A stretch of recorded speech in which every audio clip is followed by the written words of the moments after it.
ที่มีทำอิทจะบถ่ายแล้วแต่วันที่ทามีมันบอกว่าให้ถ่ายกันเลยถ่ายกันเลยตอนนี้อยู่คาเฟ่แมวภาษาอังกฤษว่าจะไหนก่อน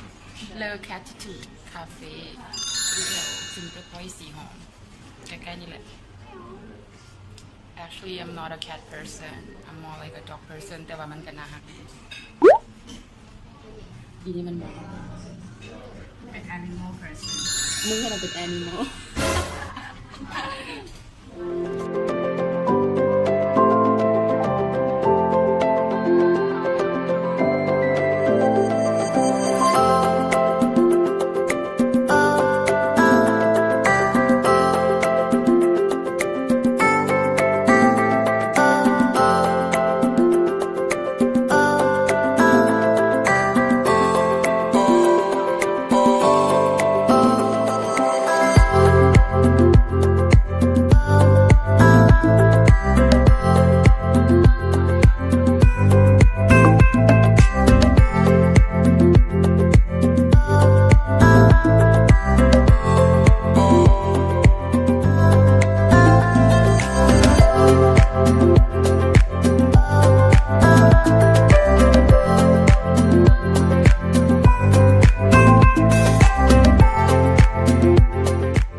เบิ่งเลยดู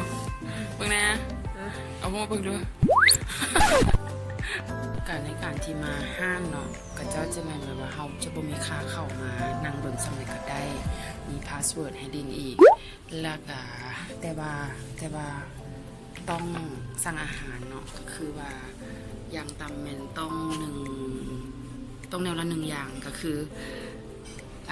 น้ำ1อาหาร1เนาะก็จะมีหลายๆน่าจะเป็นคนศึกษาแล้วก็จะมีพวกกาแฟก็จะมีแบบเป็นโคดริงก์สั่งแล้วก็น้ำปั่นเพิ่นบอกว่าอยู่นี่มันปั่นบ่ใส่น้ำตาลเด้อ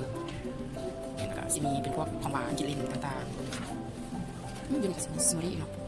มีหลายอย่างมีสั่งน้ำอย่างมึงสั่งน้ำอย่างนี่นะตัวนี้นี่นะตอบยากแต่ก็เป็นจังไหนรสชาติโอเคอยู่เนาะอันนี้มันซื้ออย่างวะ mango berry แล้วมันจะมี mango แล้วก็มีบอกหลายๆอย่างแหละบูจือหาเราสั่ง2 อย่างอันนี้แซบอยู่มันเป็นหอมให้แซบอันนี้อย่าง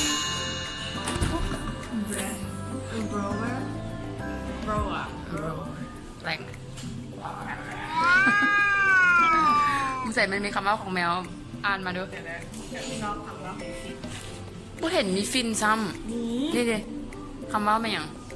My mom said I'm a smart boy full of doubt มันเป็นตัวผู้อ่ะมันคือตัวเมียเนาะ เพราะมัน looks like angel ซื้อฟินกับซื้อพวกเป็นที่นี่เอามึงใจคือมึงเดี๋ยวมึงยังฟิน ซัมเมอร์มันเท่าอ่ะ หน้ามัน ซัมเมอร์มัน I'm pretty fast but if I like you I never run away เป็นฟ้า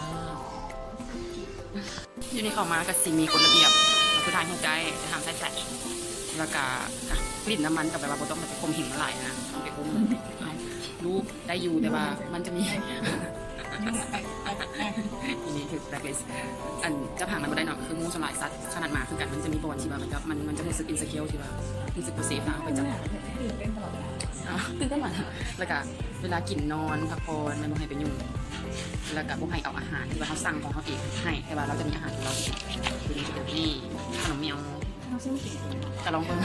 แล้วขนมเป็นแมวเลยพวกแม่แล้วก็ถ้าเป็นเด็กน้อยเนาะจะต้องแบบมากับพ่อแม่แล้วก็ต้องปฏิบัติตามนี่แหละให้ถูกต้องฟิน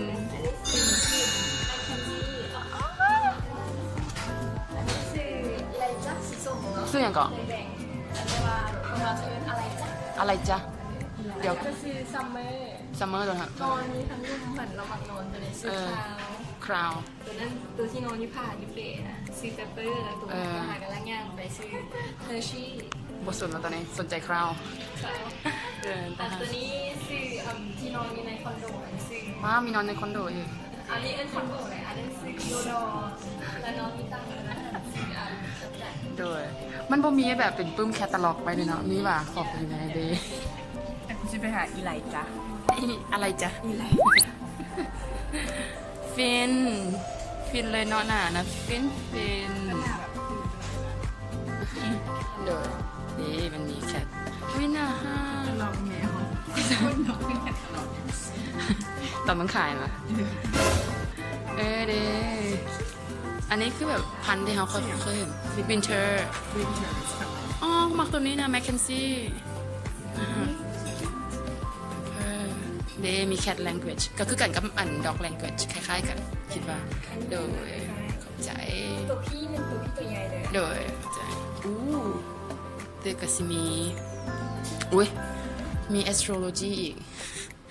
เลิศ ไม่หนาแล้วพูดเลยเนี่ยแต่ละตัวจริง มึงเดาเอา strange facts about cats อหย่าง can my ass eat that จะเป็นมันกินดีกัน อ๋ออันนี้มาโอ้มีอายุ indoor outdoor บ้าหลายเนาะอุ้ยกูมาห้องนี้ แค่ตลอด แคตตาล็อกแม สาว มารถจะจบเลย แคตตาล็อกแมวอู้มากแมวแล้วนี่นะมากแบบตุ้ยนะอู้กูเสื้อดาวเดนสวานะสุขสวานะ เหมือนกับมันตุ้ยหรือว่ามันคนหลาย มีคนมา อาบน้ำมาแล้วจ้อยอุ้ยกูมักแมวที่คือเสืออ๋อ อันนี้มันผ่านอย่าง คือเอ็นเลียนน้อยนะ เดี๋ยวเรียนรู้ช่วย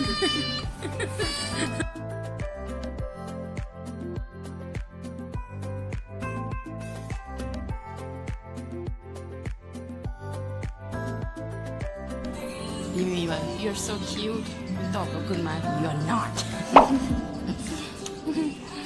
หวานแย่แค่มีเดียวเนี่ย แนมหาแล้ว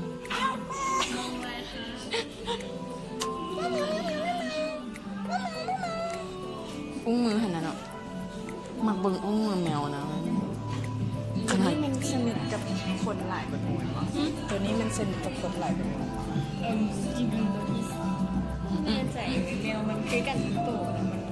มันก็ดีอยู่เนี่ยมันก็บ่ดีแมวว่าดำนะ ชินอนแล้ว ต่างงามเนาะ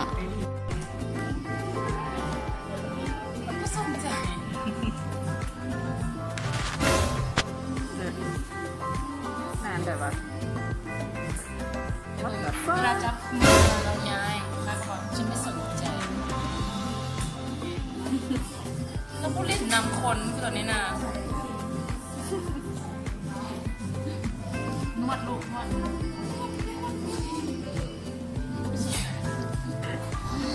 นี่หานี่เล่นกับแมวก็เป็น ห้องมากเป็นทาสหมาสิมจะได้เลยกับแมว ทัดหน้ามัน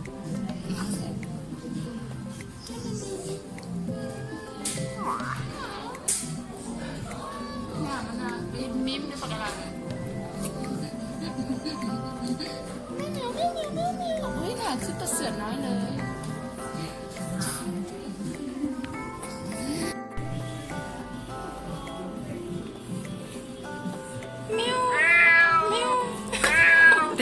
แมวดินน้องกูกวนมึงปิดประตูให้น้อง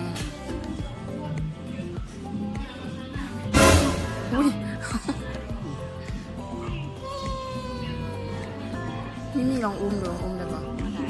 อุ้มได้แต่บุให้โยกขึ้นอุ้มได้นะปิดประตูให้น้องน้องแมวเป็นพริกกระบูไว้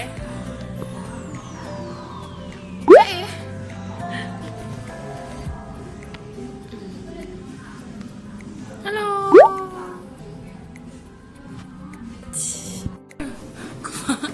หาแบบอย่ามายุ่งกับกู ฮัลโหล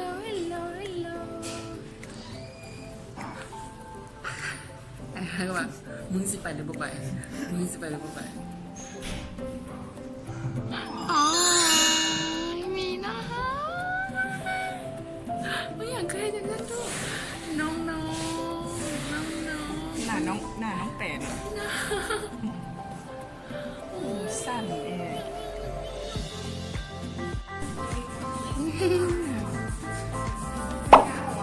เราตื่นแล้วใส่ลิ้นกับแมวลิ้นจังไหนโซให้เบิ่งหน่อยดู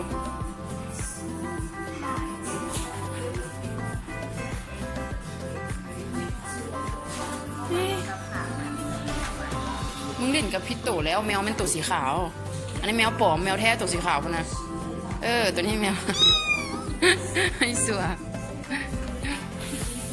โลตัวนี้สัวอย่างเนาะตัวนี้มาพันเฮอร์ซี่กินได้ป่ะเฮอร์ซี่ช็อกโกแลตเนาะ น้ำหอม มึงหยอกตัวสีขาวนะแม่มันสัวอย่างตัวนั้นมิสเตอร์เล่ Now or never.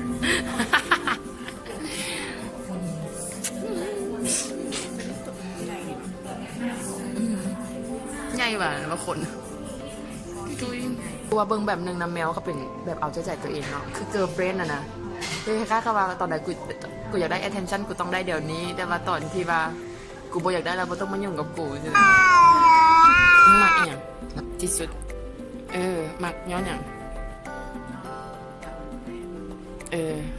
เท่านั้น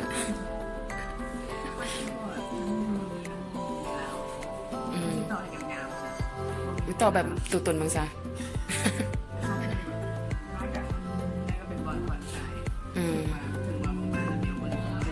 แต่มึงก็ได้เห็นมานะมึงก็รู้สึกแบบ แมวแพงๆกันนะอย่าซื้อหรอก คันมึงสิเลี้ยงพันอย่างก่อน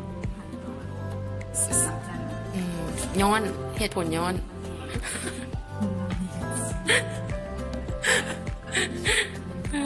มากได้แท็บกับสัตว์ตาลัด แม่นบ่คือสิหายากเนาะ เหนียวลายก็คือพวกเหนียวเสือนะจะเป็นผสมพันธุ์กันกับเหนียวลาย มักบอลที่ว่าแบบ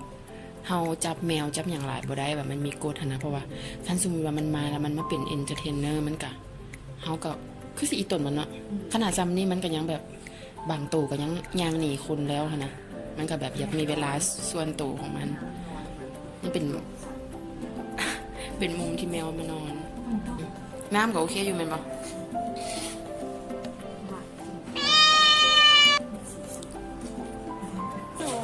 ไม่ใครอยากมาก็มาได้เด้ออยู่ใกล้ๆเนี่ยอยู่แถวสีหอมนี่ช่วงบ่ยากดอกเพิ่งแม่เอาเด้อเขาก็จะได้มาเป็นแมวนอนทั้งตื่นซ้ำลูก sorry ลูก sorry ที่จริงนะมันมีอาหารแมวที่ว่าเขาสามารถป้อนได้นะแต่ว่าเบื้องสูงแล้วตัวใดก็แบบว่าเหงานอนหมดเลยก็เลยว่าก็ย่าแหละสิรบกวนแล้วขอจำหน่อยเด้อเงี้ยวเงี้ยวเงี้ยวเงี้ยวมีตัวหนึ่งที่ว่าเฟรนลี่สุดๆเลยตัวนี้ชื่ออย่างหรอลืมชื่อชิโอโอ้มึงเดียวดอกเลย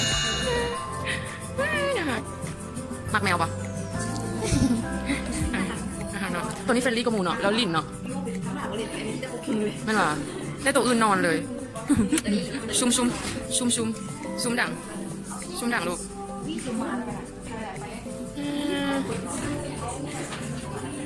ไม่สนใจ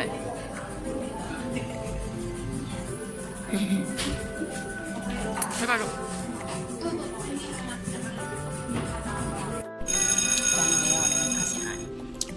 ที่จริงยูฮันแมนต้องสั่งวันดริงกับวันเมียวเนาะต่อคนหนึ่งแต่ว่าเพิ่นนโยบายเขาเพราะว่าอิ่มหลายก็เลยสั่งน้ำคนละสองคน